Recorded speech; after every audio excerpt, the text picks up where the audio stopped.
premier site web qui vous fera découvrir de nouveaux clips, musique et prêches, émissions et actualités musulmanes en exclusivité. Abonnez-vous dès maintenant à nos différentes chaînes de Zigri Plus et retrouvez le meilleur de l'actualité.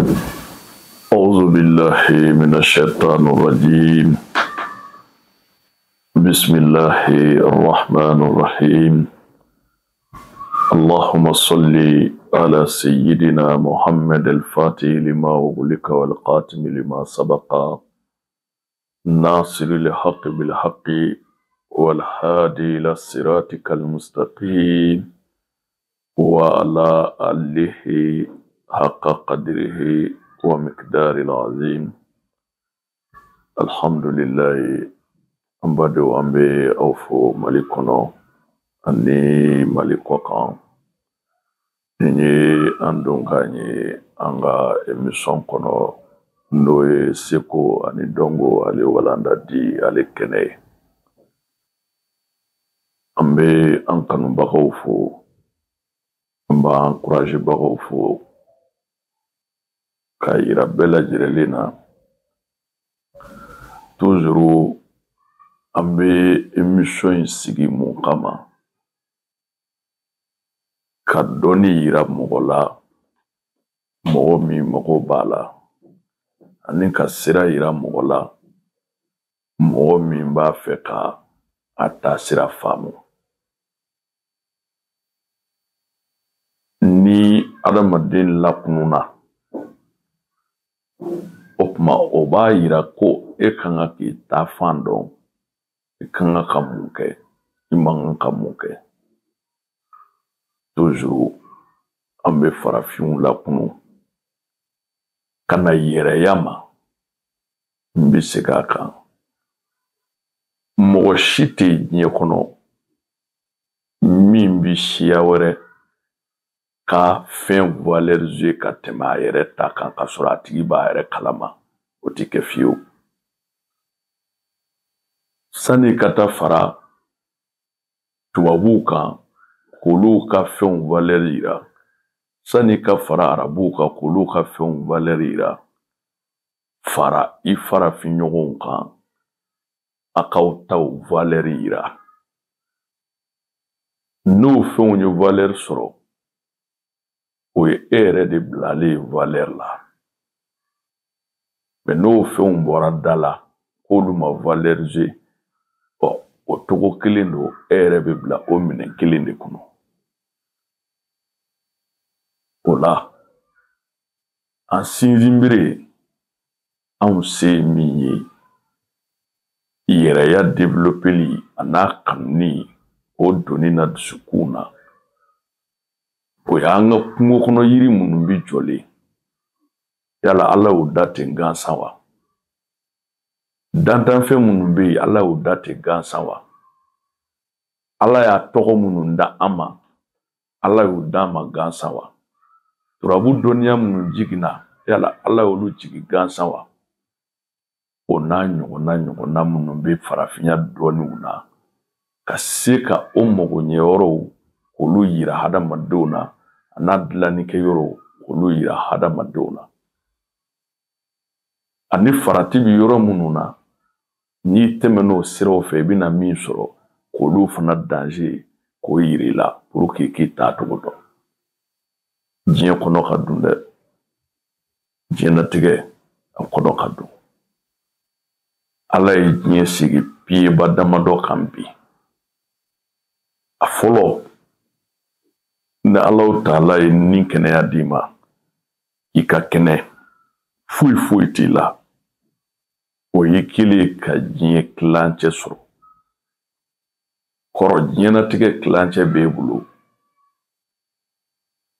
filanan k'a dafa o ye nafolo ye bi o ye nafolo ye dɛ kɛnɛya kɔfɛ nafolo de bɛ na n'a b'i bolo i bɛ barika sɔrɔ i bɛ duwawu sɔrɔ i bɛ kojanɲɛ sɔrɔ i bɛ bonya sɔrɔ i bɛ fɛn bɛɛ sɔrɔ n'ale ni sera a kɛcogo la o tuma mɔnɛ ko do tuma dɔ la anw farafinw an denw an balimamusow olu de bi kɛ baton kɔnɔ k'u bi kɔgɔji tigɛ ka taa tubabu jamanaw kan a dɔw yɛrɛ ɲinitɔ b'u yɛrɛ sɔrɔ arabu jamanaw de kan k'u bi taa fɛn ɲini ka sɔrɔ sanga kelen o tubabu yɛrɛ fana bi ka na anw fɛ farafin jamanaw kan ka na sogolo yan de ka taa n'a ye o la n baden tɔn ti kɛ foyi ni yɛrɛ tɛ nin ti tiɲɛ ye nin ti tiɲɛ ye ko bɛɛ ti ten ye dɛ ten tɛ ko bɛɛ ye baara kɛ tiɲɛ don mɛ sababu bi cɛw tɛmɛ ɲɔgɔn na sababu o bi cɛw tɛmɛ ɲɔgɔn na n y'a mɛn dɔ da ko dalu ko nafolo ko la ko tiɲɛ tɛ Allahu akbar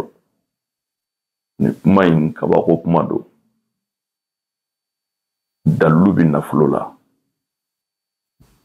ka sabu baara ka sabu ɲuman sɔrɔ nafolo ko la wallahi a bi ka cɛw da minnu m'i ka sabu ɲɔgɔn na sɔrɔ o de la Ala ko kullu shay'an sababa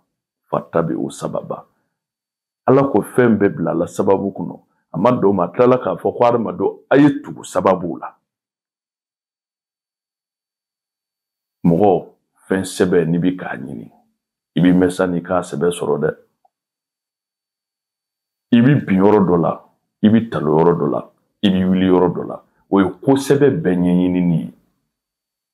ye ne ye dɔɔnin kɛ dɔrɔn ne taara yan fɛ n nana yan fɛ yɔrɔ 3 yɔrɔ 4 e ko tiɲɛ t'a la ma da la ne e bɛna tiɲɛ sɔrɔ n nana sɔrɔ n'i ye min bolo minɛ o bolo minɛ ni sɛbɛ ye bayi kodonna sɛbɛ yɛrɛ tɛ sɔn ka fɛn sɛbɛ ta ten k'a di mɔgɔ ma ten togo sugunin dɔ la a bɛ mɛn k'i ɛsɛ dɛ n'a y'a sɔrɔ i n'a ka kan a b'a di ma sura dɔ bɛ kuranɛ kɔnɔ u b'a fɔ a ma ko suratu zariyatu Allahu akbar o cɛ nin kindo baara wala ni nin kindo baara la kɔnɔjɛlenya la ka di cɛ o cɛ ma diɲɛ kɔnɔ a bɛ fɔ ale de ma ko nafolo ani masaya a dɔnbaga n'u y'a mɛn sisan da u b'a dɔn n bɛ fɛ ka min fɔ suratu zariya ale de bɛ mɔgɔ nafolotigiya Ala ta kɔfɛ k'i tɔgɔtigiya k'i dawulatigiya k'i bila masaya minɛn bɛɛ kɔnɔ sɔrɔ kɔnɔ zariya de b'a kɛ o le bɛ nafolotigi dɔw ye a bɛɛ dafalen b'u la a bɛɛ de dafalen b'olu la n'i y'u ye dɔrɔn u ko bɛ jɛ i farikolo yɛrɛ ye cogo la denw b'u bolo a cɛman n'a musoman ka ko bɛɛ ka ɲi n m'a fɔ k'a bɛɛ y'o de baara ayi mais zariya de bɛ mɔgɔ bila o minɛ sugu kɔnɔ n'i y'a ɲɛɲini i b'a ɲɛ sɔrɔ n tɛ ko bɛɛ la ko bɛɛ lankolon tɛ dɛ dalu bɛ Mali la yan dalu bɛ Mali la ma dɔ e de ma s'a ma fɔlɔ tuma bɛɛ yan an ka dayɛlɛlen don bɛɛ ye ne de y'a fɔ ni mɔgɔ b'a la min y'a fɔ a yɛrɛ bɛ yen o Ala ka kodɔn d'a ma Ala ka faamu d'a ma sallallahu alaihi wa sallam ni ne tun y'a kulo a digɛ azza wa salam